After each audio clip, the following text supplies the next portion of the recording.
In this lesson, we're going to discuss adding pages to a project as well as adding page content to that page. So let's go. In the university demo project right here, let's open this up. And what we're going to do is add new content. Make sure our playlist setting is to the page that we want to add. Let's click that. This brings up the dialog box of the particular page. We're going to make a welcome page. You could add a description if you like. Let's click next. And then this will take you to our page designer. In this layout, you can see you have the ability to adjust the size of the page. So let's do that so we can fit that on the screen.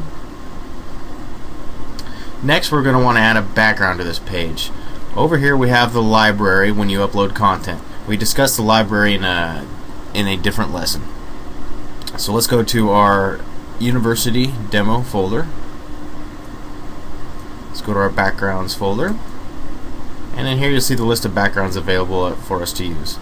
Go ahead and left click and drag it onto the screen, and to make it fill the page you're just going to right click and choose select image as a background, and then that fills the screen.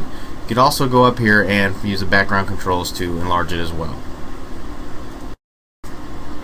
Now that the background's been added, let's add some other content.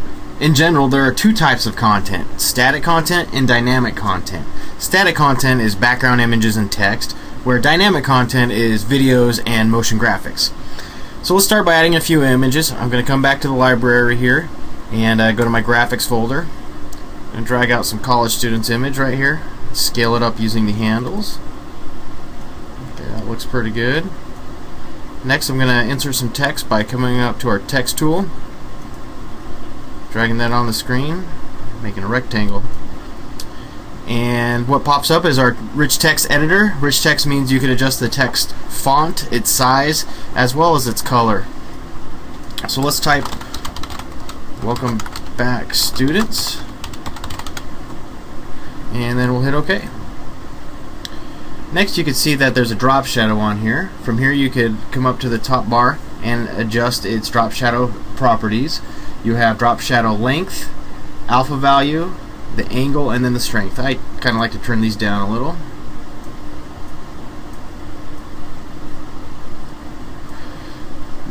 And then let's position this in the center.